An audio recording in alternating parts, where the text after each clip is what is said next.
I think the real meaning of life is to create a reality that you just never want to escape from. And this is an inversion to how most people live their life, where they kind of hate their reality. And then on the margins of their life, the weekends, the vacations, after work, they live their real life. They're kind of living in an unreal life for 40, 50 hours a week, and they're deeply dissatisfied. And there's no way that you could ever enjoy your life when the things that you enjoy and the real reality that you want to exist in lives on the perimeter, lives on the margins of everything else you do. There's no way that you can ever be satisfied in life when you spend a third of your day and half of your waking hours, let's say 8 to 10 hours a day, doing something you don't want to do, or being in a relationship that you don't want to be in, or contributing to a society that you don't believe in, right? And then filling the margins, the rest of the hours you have in the day, maybe 1 or 2 hours in your day, maybe a few weeks a year, a month if you're lucky, with the things that you actually want to be doing. It's completely fucking inverted. And I don't blame people for playing into this system, because we're kind of culturally trained since birth, right, to essentially give over our autonomy, give over our freedom of choice, the ways that we want to be educated, the ways we want to live, the ways we want to learn, the ways we want to commune with others, how we want to structure our lives. We give all that autonomy away in service of the collective, allegedly, in service of being of service, in service of civil duty. And the cost of that is, well, our real enjoyment of life. The cost is our happiness. The cost is meaning, right? And so we all have collectively chosen to this delusion of suffering, of civil obedience and service,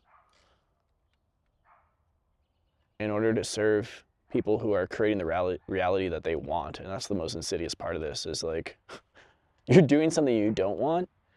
You're living a reality you don't want to live, so someone else can live the reality that they do. There's so many levels to this shit. Rather than actually taking responsibility for our lives, rather than asking the bigger question of, like, not how do I escape my current reality, but how do I actually turn my 8 to 10 hours a day? How do I turn every waking moment into a reality that I actually want to exist in? And when you orient your direction towards asking that question every single day, no matter what it costs you, whether it's the societal judgments or the familial judgments or the friend judgments or the relational judgments or the cost it has to giving up something you've worked really hard for, whether it's like your education or your career or the status that you have in your community.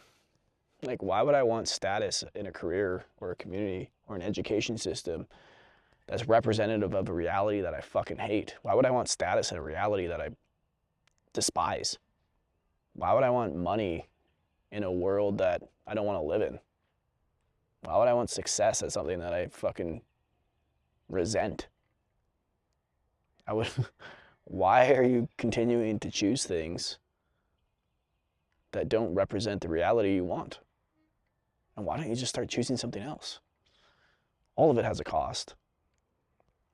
But the cost is worth it, because when you begin to recognize that everything that you're supposed to want, everything that you think will give you validation, give you belonging, give you success, give you connection, give you meaning, all the things that actually matter in life, when you realize that all that's been programmed into you, and the real things that give you meaning, the real things that feel successful, the real things that bring you connection have nothing to do with what you've been educated on, have nothing to do with what you've been told, have nothing to do with your status in a culture that's deeply sick, culture that's a deeply under-resourced, culture that thrives off of drama and war and pettiness and control and pedophiles, as we've seen lately, and some of us have known for a long time. Why would I want to be successful in that reality? Why don't I just reject that reality and create my own?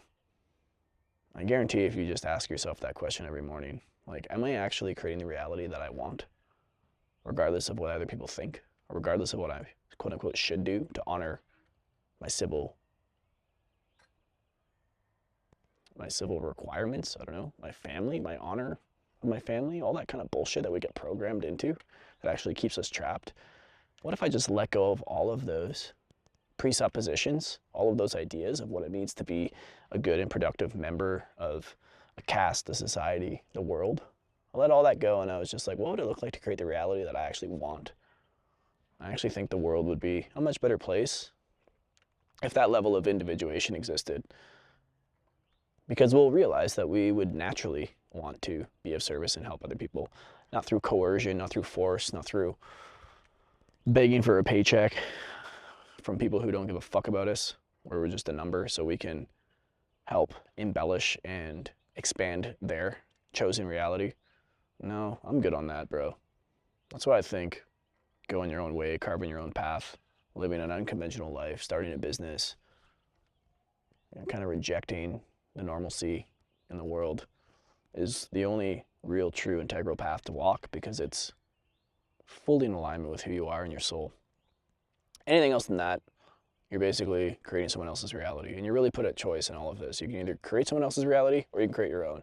Guess what? Creating your own is inherently going to feel scary. It's going to require that you ask yourself the bigger questions. It's going to require that you aren't numb, that you actually wake up, because you're going to have to face your reality directly. You don't get to hide behind someone else directing you, making the rules, making decisions for you, telling you what to do. So few will do it, because most people would rather be asleep sheep who fill their life with meaningless garbage and then try to find joy, meaning, connection on the margins of their life. Most people will choose that because it's easier and it's safer. But to think that safety and security leads to a life worth living, a reality that you actually want to exist in, is completely fucking backwards. The only reality worth existing in is the one that you have complete autonomy over. So if you're not autonomous in your life right now, and you're watching this, you can probably have a million excuses as to why you're doing what you're doing and why you're staying safe. My invitation and my encouragement would be to let it all go, right?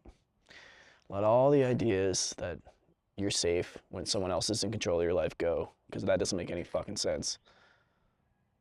Giving your autonomy away and giving all your power away to somebody else because it provides you safety is literally backwards thinking, because you have no control over your reality. Whereas if you take ownership and you choose the harder path, sure, it's harder. There's probably a bit more suffering, but in that suffering, there's a lot more meaning, there's a lot more connection, there's a lot more love, a lot more joy, a lot more peace, because you know that it all comes back to you. And at least you're choosing for yourself. And I'd much rather be a poor, suffering, struggling person choosing for myself than a secure and safe person who has no autonomy over their life, who has no autonomy over their reality. So, I'll leave you with that. Are you creating reality that you don't want to escape from? Or are you continuing to choose things that are in conflict with the reality you want because you're scared?